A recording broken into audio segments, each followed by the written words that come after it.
Well, I'd like to go ahead and get started. I apologize for my cough. I'm John Rattel, the president of the LGS, Louisville Genealogical Society. We're really looking forward to hearing from Maggie, but one of the things we do prior to that is we have a general meeting. So I would like to start out with that. So I'd like to call that meeting to order briefly. During the meeting that preceded this, we had a board meeting for LGS, and we looked at the minutes from the last meeting. The board approved the minutes and approved the treasurer's report. And the action that we have for this general meeting is to vote and approve the officers of LGS for next year. So I would like to turn it over quickly to Susan Snyder, who will review and talk about the slate of officers for next year, and also to see if anybody else wants to volunteer to be an officer even at this time. Go ahead, Susan. Okay, the nominating committee is Nancy Roberson, Betty Graham, and myself, and we have this slate of officers to present. The president is Jean Luer, Vice President Amy Wazotsky, Recording Secretary Donna Broster, Corresponding Secretary Yvette Norsworthy, Treasurer Maureen Fitzgerald, and Membership Registrar Amelia Devisman. Is there anyone who would like to put their name forward at the general meeting for one of these positions? Okay, I guess there's no response, John. Yes. So I would like to move that we accept the slate of officers by acclamation. Okay, and we approve that motion. Do we need to? You need a second. We I'll need a second it. Okay, thank you, Amelia. Do we need a vote for an acclamation? Yes. Yes. Okay, so all those in favor of the new board by acclamation, please raise your hands. Okay. Can't see him. All those opposed? John, you can't. Okay. So we would like to See say that the new officers are for next year for 2022 are approved, and they will begin their very important work starting in the new calendar year. I apologize for my voice. I've got some problems. Okay, so that is it for the general board meeting. I would like to turn it over to Mel, who's going to tell us about our guest speaker. Okay, I'm back online. We do have just a couple of announcements. We never have many our full range of activities in November, December because of the busy holiday season, but we will have one additional program this year. We had to cancel our holiday luncheon, but we had a program scheduled for that, and we're going to do that program online.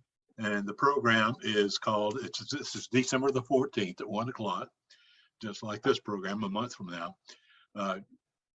It's called Incredible Kentuckians, and it's being done by Mick Sullivan, who is a writer, audio creator, and museum educator in Louisville. He's the curator of the guest experience program at the Fraser History Museum. And he's also chair of an interesting organization, Kids Listen. It's an organization dedicated that advocates, an international organization that advocates children's learning through audio means. He will be discussing stories of lesser known Kentuckians who made an international, in some cases, even an international impact by their contributions of stories, activities, and in some cases, music. Now, participation as usual, usually we charge for the holiday luncheon, but this will be a free program, and you just simply need to register. For those of you who are not members and are guests here and might like to join us, you simply go to KYLGS, that stands for Kentucky Louisville Genealogical Society, KYLGS.org, and click on that, and it comes up with our the first page of our newsletter, and it has all the programs there. You can click in on the right-hand side on the program you're interested in, and you can register with that program. You must register, no cost, but you must register to attend. Okay. In a few minutes, Jan Eastburn, our technical coordinator, will silence everybody who's not already silenced, and we will turn the program over to our speaker. But first of all, I'm going to introduce our speaker. If during the program there are questions you have, you can go down to the bottom of your, move your cursor or pointer if you prefer, down to the bottom of your screen, and a bunch of words and letters and icons will come up. Just click on the one that says chat and type in your question. Our program coordinator, our program chair, Betty Graham, will be watching for these questions and collecting them. And at the end of our presentation, we will look at 3 or 4 of those questions, if we have any, and discuss them. I hate to give any indication of my age, but I have to confess, I'm an avid newspaper reader. Read what you will of that. But I, every morning, first thing, go out, pick up the newspaper, come in with the unfolded, the crumpled, wide-paged, hard to glance through newspaper in hand, staining my palms with the ink of newspaper every day as my first activity.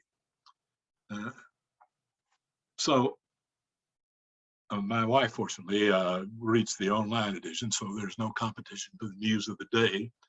But since we returned to Louisville 39 years ago, newspapers have changed drastically, and you've noticed that. I used to brag in the 5 or 6 cities we lived in about how those Louisville newspapers that we had known before were great. You start reading a story on the front page, and you just flipped over the section, and the story was finished on the back page.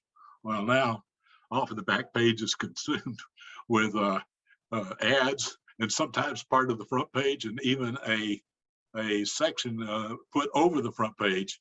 And you have to fool through all the ads to try to find articles of interest that might be of interest to you. However, with all the changes, I'm delighted to know that the Louisville Courier Journal has maintained a fantastic staff of writers.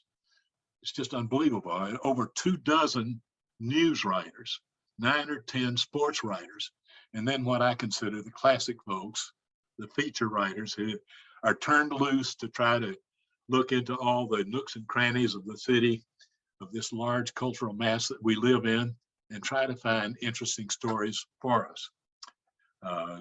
People such as Kirby Adams, Dahlia Gabor, Gigi Reed, B.D. Gray, and the Viewpoint writers, Bonnie Phil Kemp, and the irascible, always informative Joe Girth.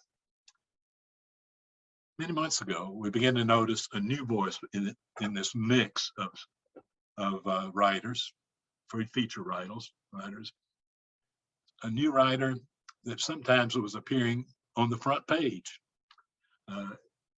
These were the musings of a young lady named Maggie Menderski. I liked her work because it reminded me of the time in 1959 when I first came to Louisville and began learning of the wonder and novelty of this great city in which we live. Our program committee decided to be of interest to get Maggie to this perspective of this relatively new arrival who was observing and writing stories about the city, which she had only known by name previously. And so Maggie's with us today. Let me tell you a little about her. Maggie is a native of St. Louis. She attended the University of Missouri. After graduating, she worked for 4 other different newspapers and served in several different roles as the assignment reporter, the health reporter, and the business writer. She came to the Louisville and the Courier Journal with the original assignment to cover the development of the downtown and the edge communities in this area. But then it was promoted in 2018 to the feature department and is a feature writer there. Our program committee thought it would be interesting to have her share her growing understanding and perspective of Louisville and how she finds the stories in the corners and niches of our city. We're delighted you are with us, Maggie, and we look forward to this presentation. Jan, is she on? There we go. Thank you, Mel, for that warm introduction. As you guys can imagine, as a reporter, I am used to asking the questions and not answering them. So when Mel invited me to speak with you all today, I was both flattered and a little apprehensive. But the more that I thought about it, the more that I decided it made sense to show you guys how much this community means to me and this newcomer's perspective that we're talking about through the lens of all the work that I have done since I've been here. I'm really excited to speak with you today. And again, I'm very grateful for the opportunity. So hang tight just a second. I'm going to share my screen and we'll jump right in. It's called St. Joseph's Academy in St. Louis, Missouri. And that really wouldn't mean anything to you. But I learned that if I said, well, I went somewhere that's sort of like Assumption, that might mean something to you. I've been here long enough at this point that I've started to understand how my own experiences tie into what I've come to know about this community. But high school was a long time ago. So I'd like to jump forward to 2018. And I want to tell you about my first weekend here. I made two very big mistakes when I interviewed for my job at the Courier Journal. The first, I spent my first night in town at 4th Street Live. I know, it was right up the street from where I was staying at the Brown Hotel, and I genuinely didn't know where else to go. I've since learned that it's a bit of a tourist trap, and I guess it would be safe to say that you guys trapped this tourist. That's what I was at this point. The second mistake that I made was that I had no idea that the Kentucky Derby was in Louisville, Kentucky, until I walked into the Courier Journal. And I spent my 7-hour interview intermittently talking with different editors and different writers, faking my way through conversations about big hats and Churchill Downs and horse racing, only to realize that this is an amazing and very vibrant part of the fabric of our city. So when I applied for this job, I was living about 16 hours away from here in Sarasota, Florida, near a sugar white sand beach. And when I tell people that, they ask me all the time, why would you move to Louisville? And the answer to that is pretty simple. For one, I was very homesick. There is a 16-hour car drive between my family in St. Louis and that sugar white sand beach. And from here, it's only 4 blocks to mom and dad, or 4 hours, excuse me. I wish it was 4 blocks, and I'm sure they wish it was 4 blocks too, but it was only 4 hours for mom and dad. And believe it or not, Louisville is actually pretty similar to my hometown. They're both river cities. They both have Cardinals, even though my Cardinals back home only play baseball and the Cardinals here seemingly play everything else. Both cities take fish fries and Lent very, very seriously. And something that kind of surprised me too was that St. Louisans, just like you guys here in Louisville, ask that same, where did you go to high school question. So even though my answer doesn't mean anything to a lot of people, I was well prepared for that. But we're not actually here to talk about who I am and where I came from. We're here today to talk about my job and why I stayed in Louisville. And I'm going to spend some time telling you why I've chosen to make this my home, and inadvertently why my fiance and I are shopping for houses here, and even why we are planning our wedding in downtown Louisville next summer on Main Street, even though we're both transplants. 85% of our guests are traveling in from out of town. When Mel invited me to speak to you, he asked me to give you a newcomer's perspective on Louisville. My perspective on this place is actually very simple. I love living in Louisville. I love the food scene. I love walking across the Big Four Bridge into Indiana. I love living in the Highlands and having a 3-mile stretch of bars and retail at my disposal. I love the history here. Those big Victorian homes down in St. James Court. And I mean, to me, walking through the Cherokee Triangle, that almost feels like walking through a storybook. I love that on my 3rd day here, I had an awful experience with paperwork at the DMV because I didn't have the right documents. I know that's never happened to anybody before, right? But I had the best experience with the woman sitting across from me who tried to make it better. And I remember calling a friend that night and just telling her how kind that woman had been to me. But these are the kinds of details that I didn't understand when I chose to move here. I arrived here in 2018, working for the Courier Journal, without knowing the difference between the Highlands and Frankfort Avenue, or understanding the difference between St. Matthews and the East End. And don't worry, everyone in this city was both quick to help me and correct me.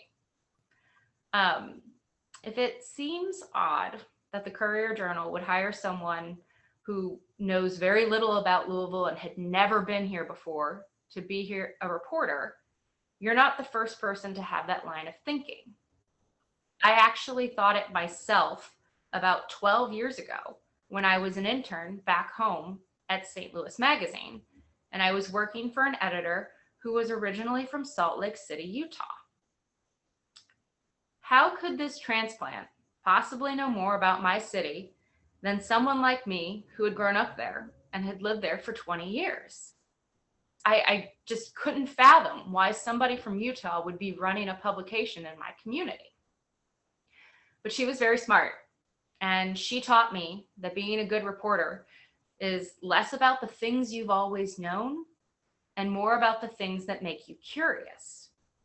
It's the difference between thinking, well, that's just the way something has always been, and asking, why has something always been that way? And that's really the crux of how I do my job at the Courier Journal. So I joined the newsroom in 2018 as the downtown development reporter, and I focused on that growth for the first year or so that I was here. That was a big time for our downtown district. New distilleries were under construction, the Omni had just opened, and our convention center was bracing to reopen after a massive remodeling. Meanwhile, new hotels, Distill and Moxie, were under construction, and several other properties were undergoing renovations. It was a great time for growth in our city, and honestly, that was my first impression of Louisville. This city is growing, and it's something that I want to be a part of. They promoted me to features columnist at the end of that year, and they asked me to write about things that make Louisville and Kentucky unique, wonderful, and occasionally a little weird. It's my job to make sure that you open the paper a few times a week and that you see something that makes you smile. I write about ordinary people doing innovative things. I research the details on the things that you've always known about, and I dive into the weird history and rumors that linger in our city.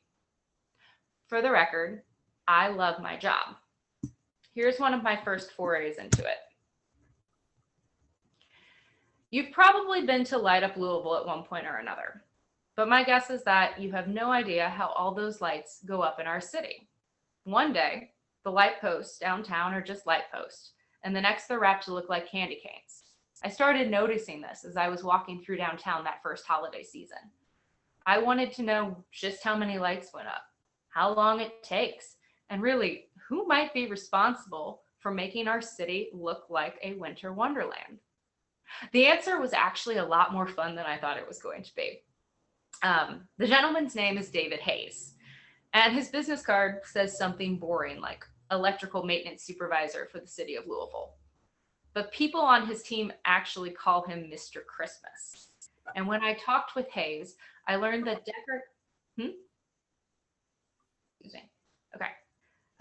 But when I talked with Hayes, I learned that decorating the city for Christmas is much like decorating a home. Much of the magic happens in between the other chores, like fixing streetlights. And all those bulbs are stored in 50 recycling bins in an unimpressive warehouse but once those 6,000 lights go up, it's really quite the display. That's an example of something you probably knew about Louisville, but maybe didn't fully understand.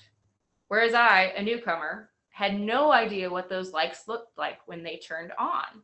But I learned the details about what went into it before I saw Santa ever plug in that giant plug the day after Thanksgiving.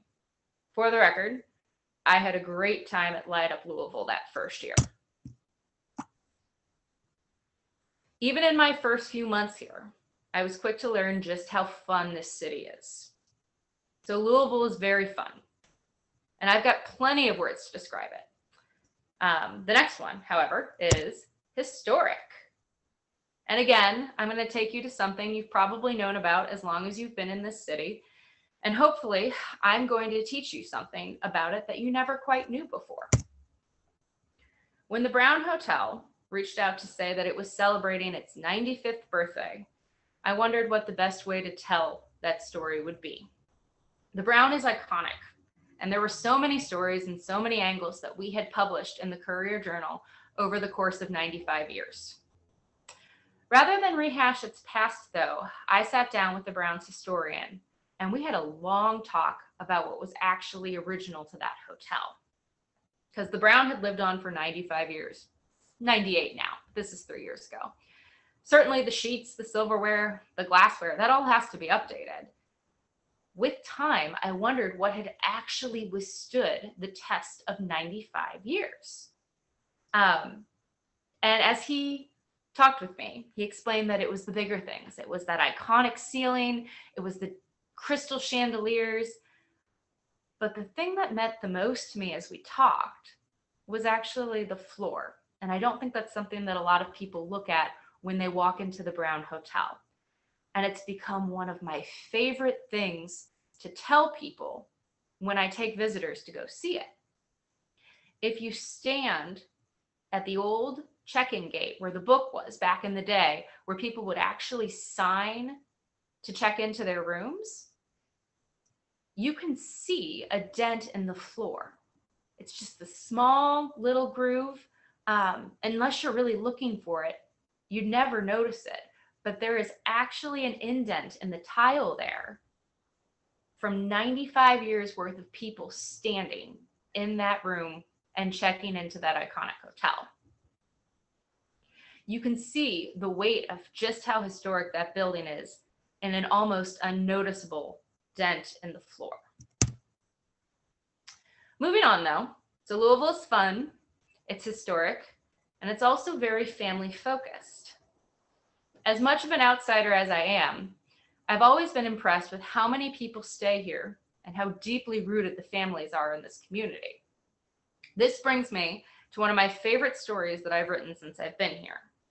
It's a story I'm still delighted, but a bit surprised that I've been on. I got an email asking me if we'd be willing to cover a family reunion. In my line of work, we tend to steer away from requests like that.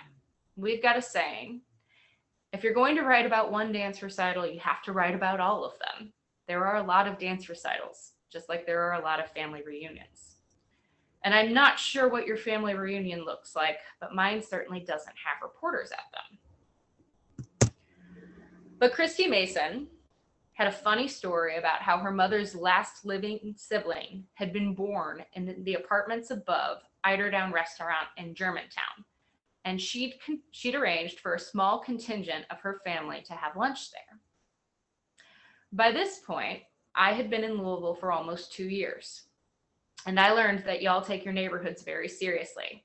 That's okay. We do in St. Louis too. I'll never forget it though. I walked up to the restaurant and Christy met me outside with a stack of old family photos from the 50s and 60s. And we sat there and we compared the window frames and the door. And as we walked into the restaurant, she looked around to see what she could remember from being a little girl. And over the next 2 hours, I heard incredible stories about how much this old reimagined building meant to the people who were now having lunch in it. They had funny memories, like a stuffed parrot that used to curse at visitors. And then there was another tale about how some bullet holes had worked their way into the roof. one of the brothers of the original family had actually shot ornaments off the Christmas tree. Not long after I heard that Christmas tree story, I remember stepping outside and I talked to the woman who owned the restaurant. And she told me that when she had first acquired the building, she had gone down to the archives at U of L and she had tried to learn anything that she could about the space. She really couldn't find much. She'd been searching for that history, and she was astounded when she realized the people who held the keys to that history were sitting in her back room having dinner together. And while I've originally wondered if this was a story at all, it's honestly become one of my favorite things that I've written. Christy and I too have maintained a friendship. And I find that with a lot of the people that I get to know through storytelling. But people like Christy and Mr. Hayes and oddities like that floor in the Brown Hotel are what I look for when I'm trying to figure out what to put in the paper. At the end of the day, I'm not going to write a review of Eiderdown's food or a profile of its chef. As Mel mentioned earlier, Dahlia handles that. And in terms of Light Up Louisville, I'm not going to take a look at the city budget and compare just how much we spend on those 6,000 bulbs to how much we spend on economic development or our homeless population. We've got a great city reporter, Darcy Costello. She handles all of that. Instead, I'm going to look for something you likely won't find anywhere else. And even if you stay at the Brown Hotel like I did the week of my interview, and you stand in that divot in the check-in spot, you're probably not going to notice that your feet have sunk ever so slightly into that dent in the ground, and that you too have become a part of that legacy of all the people who have checked into that historic hotel, and in your own way, you've made an ever so slight mark on this city. I get asked a lot where my ideas for stories come from, and I tell people that I choose to write about 80% of what I write about, and the other 20% is assigned to me by editors. Of that 80%, I pick about half of the content from readers who either pick up the phone and call me like Christy did, or send me an email, or even write me a letter. And sometimes I have to make up things on my own until I find a decent story. One of my favorite examples of this is a piece that I wrote about a place called Love, Kentucky in Butler County, south of here. I first heard about it on Wikipedia while I was Googling just about anything I could think of to track down a love story for Valentine's Day. I get to pick most of my stories, but at the end of the day, I do have some responsibilities. And a lot of times those tend to focus around holidays. They let me write about what I want to write about, but that doesn't mean I don't have a specific spot that needs to be filled. And on this particular occasion, I got a little desperate. So I'm clicking around the internet, and lo and behold, there is a place called Love, Kentucky. So on a whim, I drive 200 miles south to Love, Kentucky, hoping to find a story. I have no idea what's there, and the internet won't tell me anything besides that. And the internet didn't have anything else to say about it because there wasn't much there. Here's the punchline. I went looking for love and I could not find it. So instead, my story became about what it was like to look for this community called Love and how I coped for looking for love in all the wrong places. I'm not above puns in my writing. And what happened became a first-person account of all the people that I met along the way, including a kind retired pastor, a very nice postmaster who's super helpful, and an elderly farmer who'd been in the area for forever. I stopped by the public library too and did some digging in the genealogy section just to make sure this place called Love existed at all. It did, and looking for it became an even better story than the actual love story. I once worked for an editor who used to remind me all the time that it's okay for the story to change after you start it. And that's exactly what happened with this Love, Kentucky story. But a lot of times, if I'm not trying to pull something out of thin air, or if there's not a specific thing that I'm looking to fill, my colleagues are actually wonderful in giving me ideas. That's one of the things that television and movies tends to get wrong about working in a newsroom. They say that reporters compete over each other and, they're always fighting over stories. We don't really do that at the Courier Journal. More than anything, we help each other out.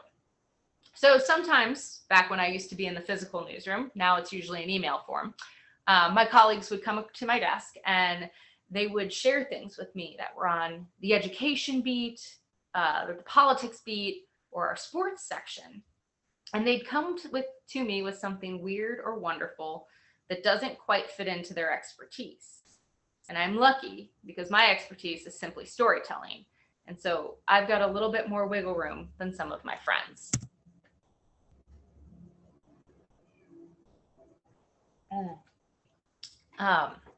Excuse me. About 2 years ago, another reporter came to my desk and showed me a photo of an old vaudeville theater hidden in the ceiling above a co-working space. When I say hidden in the ceiling, that is not an understatement. This 1920s relic was tucked above a hideous drop ceiling. And the exterior of the old theater had been preserved. And if you drive down East Broadway, you can still see that exterior. But the ground floor had been turned into a modern co-working space. When you stepped inside, it just looked like a normal everyday office. But when you went up the stairs and through the doors, the stage, the chairs, and even the old projectors had been preserved in a strange sarcophagus of sorts. This was a dynamic piece of Louisville history that was frozen in time, and it wasn't going anywhere. There were no efforts to bring it back to life, nor could there be, with 50+ office tenants working beneath it. It was hidden, and it was marvelous, and I was so excited to share that with our readers. And I was grateful, too, for the colleague who helped me find the story. After this, my job changes a bit. I wrote that love story and that theater story in February of 2020. And then 2020 happens, and I start working from home. This is Quincy, and this is Moxie, and they have been my two coworkers since we left the office in March of 2020. I don't know if you can hear it in the background. Quincy's actually been meowing at the door, begging to get in, so I apologize for that. But the pandemic hit, and we all hunkered down and we separated. And for a long time, every story that I wrote came through the lens of the onset of the COVID-19 pandemic. But even as I stayed inside and I was working from my bedroom, I met some fascinating people who were doing their best to help the community. Michelle Lewis sticks out. She's the music teacher at Bloom Elementary, and she mastered virtual teaching right after the shutdown by hosting virtual drum circles called Drum O'Clock. I found out about it because a parent had reached out to me and told me it had become the best part of her kid's day during this weird, scary indoor time. As many of us were gathering around the TV at 4 p.m. each afternoon to hear what the governor had to say about what major changes were coming to our lives, this teacher grew an audience of kids at 11:11 a.m. every day, and she encouraged them to find whatever they could in their homes to drum with. That's why she taught drumming. It's universal. You don't actually need a drum to participate like you would need a piano or a violin. You can drum on a table, you can drum on a coffee can. At that point, I really wanted to hit something too, so drumming felt great. I wish I had settled into the new normal as easily as Michelle did. Because I was working from home, and newsrooms are really a community. And that was hard. It was really hard to be away from my colleagues at first. But Louisville managed to give me an unexpected surprise. I remember calling Teddy Abrams with the orchestra that first Monday after everything came to a halt. And he talked to me for almost an hour and 15 minutes. Part of it was an interview about how our arts organizations were starting to hemorrhage. And part of it, I think, is just that we both wanted someone to talk to. Louisville is such a friendly place, and I'm not sure what happened next would have happened anywhere else. Over the next 2 weeks, about 20 of our readers adopted me in a strange way as a pen pal. I opened my inbox each morning and I'd hear from Jack and Rosemary and Christy. People wanted so desperately to connect with anyone, and I was stunned that our newspaper readers wanted to connect with a 31-year-old columnist. The whole experience was so thoughtful. They wanted to know about my family. They wanted to know whether my fiance and I were doing puzzles and what neighborhoods we were strolling through just to pass the time. Some people wrote every few days or every time I had a byline. Some people checked in every couple weeks. And together we built this odd little community in the middle of a shutdown. Community. Let's add that to my list of a newcomer's perspective on Louisville. This place is fun, historic, family-focused, kind, and just brimming with community. As the true shutdown from March, April, and May faded into what I'll call the new normal, the pandemic still lingered into the background of almost everything I wrote. I used to play this game where I'd count how many paragraphs I could go before mentioning the words coronavirus, COVID-19, or pandemic in a story. Oops. There we go. In September 2020, I wrote a piece on Minnie Adkins of Eastern Kentucky, who was an 86-year-old self-taught, nationally recognized woodcarver. And if I thought I had it rough with my cats and my fiance in the middle of the shutdown, this woman was all by herself, and she hand-carved more than 200 figurines to illustrate her new book that was coming out. And she was so kind and so fascinating when we spoke on the phone. I'll never forget, I called her and I asked her if she could make some time for me, and she just said, well, now's as good a time as any. And we sat and we talked, and she made me promise that I would come see her in Eastern Kentucky once everything was over. I made it 28 paragraphs into Minnie's story before I could avoid mentioning the pandemic. She was so wonderful. And by that point, we were a few months into this, and just the life that she lived was so much bigger than what had forced her inside. I didn't actually win that little game until almost a full year into the pandemic. And that was because I wrote a few history pieces. And history, by the way, fascinates me. I've got a deep love of learning about all the people who turned Louisville and Kentucky into the incredible city that I've grown to love today.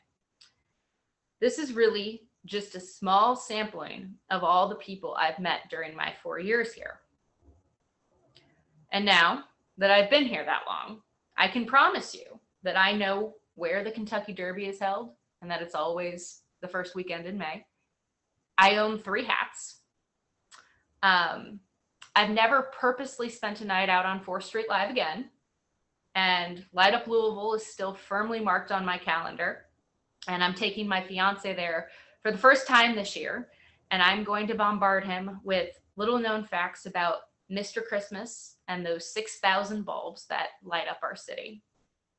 And going back to what I said earlier about that editor from Salt Lake City, I would never claim to know as much about Louisville as a true Louisvillian. That just wouldn't be right. And I stick my foot in my mouth enough when it comes to the local lingo about what used to be where and what was once called what. This place is my adopted home. And it's the people around me that have really made that. And actually, Mel and I talked about this a couple weeks ago. It was National Kentucky Day, and this was a story that we had slated to honor one of those strange little holidays. National Kentucky Day is in October, and my editor asked me to come up with something to write about to mark the occasion. And I racked my brain. And then I realized that I wanted to write about people that are just like me. I wanted to talk to the people who chose to be here. And I interviewed more than a dozen transplants for that story. And what I learned was that we all came here for very different reasons. Some went to college, some fell in love, some started a new job just like I did. The answers were pretty much what you'd expect. But the more that I talked with these transplants, the more that I saw themes in their answers. Becoming a Kentuckian was less about where they'd come from and more about all the things that they grew to appreciate once they got here.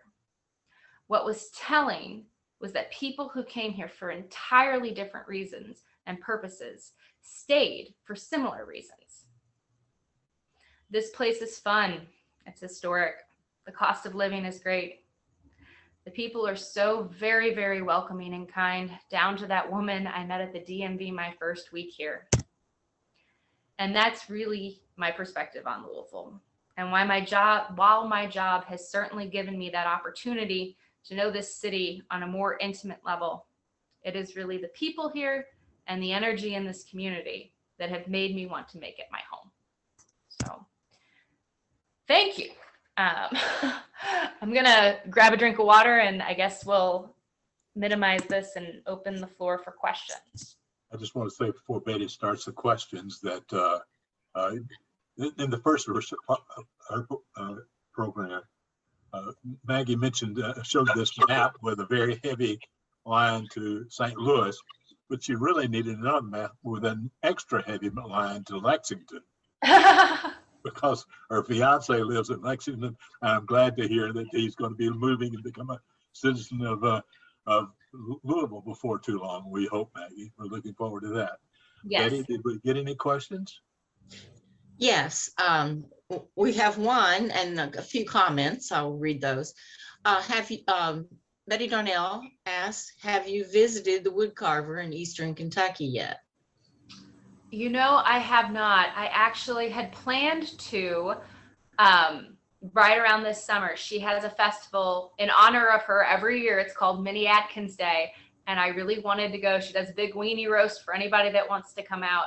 And with Delta going, kind of surging up around July and August, I just really didn't feel right about going to see an 86-year-old woman with my Louisville, Kentucky city germs. She's been so isolated during all of this.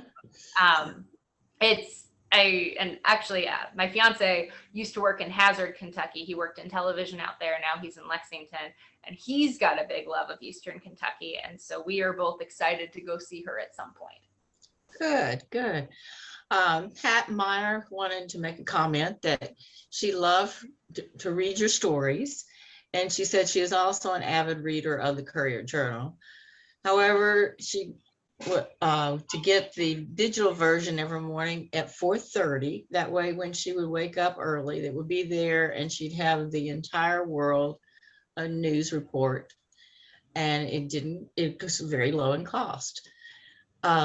Millie Farmer said she would try never to miss your stories and consider her a young female version, consider you a young female version of Bob Hill or Joe Creason, etc.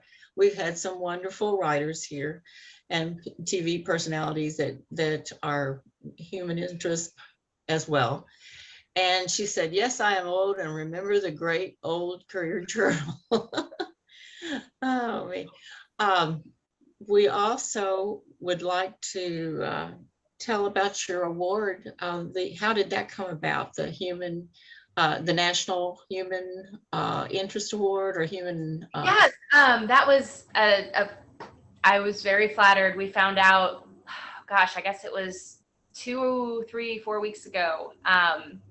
Myself and 3 of my colleagues, so Dahlia Gabor, Hayes Gardner, and Tessa Duvall and I were all honored on the national level. And I took home 2nd place in commentary writing against the entire country, which is crazy. And it was a package of stories that featured Love Kentucky that I just told you all about. And then there was one from last February, right before the shutdown, where I went to check out the abandoned horses in Eastern Kentucky after that shooting. And then there was actually a story from the Breonna Taylor protests the night after the decision came down, which was interesting because I was not supposed to be there that night. And I found myself inside of the church that had been surrounded by the police, as the protesters called Sanctuary. I was there that night to write about people who were going to be serving food to hungry people at the end of the night, and it turned into a war zone in about 30 minutes. My colleagues worked really hard last year. We had a lot of trauma in the newsroom and a lot of trauma in our city. I was actually shielded from most of that just because I have a back injury that I've been working through and going through physical therapy. So I was not in the mix of that just because I can't run away. But I ended up at the church, and it was one of the most intense moments of my career. And it was really, honestly, I was so humbled to see that a national award could come from something, you know, as large as the Breonna Taylor protest and as small as me trying to scrape for a story out of Love, Kentucky. The fact that the judges saw value in both of those things, and writing and storytelling from that perspective was a really nice moment for me and for my colleagues. So great. We have a couple of additional questions. Carol Whitledge would like to have any additional info about the Upper Floor Theater. Is there a name or anything on that? I wish I had that right in front of me. I can tell you that it is above Launch Louisville, East Broadway. And I can tell you that it's actually about a half mile from my apartment. It's not far at all. It's on East Broadway. I want to say near Campbell. And Betty, I can send you a link to that story. And actually, I can send you a link to all the stories that we referenced in this talk if people are interested in learning more about anything. Okay, thank you. Howard Robertson said, have you ever wrote a book of your short stories? Actually, I have not. And it's interesting that he asked that, because my grandmother used to ask me when I was going to give up being a journalist and go write a book, or to make a compilation of things of that nature. And my sweet spot for writing is really between 1,500 and 2,500 words. Anytime I go over 3,000, it just kind of goes everywhere, and it's so much harder to rein in. And when I was a little girl, I used to dream about writing books and doing longer form pieces. And the stuff that I write is largely, it's not short form by any means in terms of newspapers, but it's amazing how what you thought you wanted to do just doesn't always fit into what you end up being happiest doing. So I guess that's why so many people change majors in college. I mean, I thought I was going to write a book, and it's interesting. In my line of work, I've actually talked with several authors who have done it, and just the time and the money and the sweat that goes into doing that. I feel very blessed every day to, you know, make a couple phone calls, take 2 to 3 days, and then see the fruits of my labor in the paper just a couple days later. I would say most of the stuff that you read in the Courier Journal takes me less than 4 days to do. There are a few exceptions, but most things take 2 to 4 days. That's quite fast. Does anybody else have a question? I've checked all of chat and I don't see any more. If not, I will turn it back over to Mel. And I just want to say thank you guys again. This was, again, a great honor, a wonderful opportunity. I love talking about my paper. I love talking about my staff. It feels very strange to sit up here and to talk about myself, just because we don't do that a ton. So thank you for just the warm welcome, and again, for the invitation. It was so nice to meet you. Thank you. And I'll turn this back over to Mel. Thank you so much for this presentation, Maggie. It matched our expectations about hearing the new things that you saw and that interest you and that you were excited enough to write about. We appreciate both this presentation and the wonderful writing you're doing. We're looking forward to other stories. This concludes our program. Be sure and register. Go to the website and register for the December the 14th program. I think you'll find it of interest also about some of the people who've been forgotten by us, who made really important impressions on other parts of the country And I think you'll enjoy that story. This concludes our program, and so we will say goodbye until next time. Thank you, Maggie. Thank you all.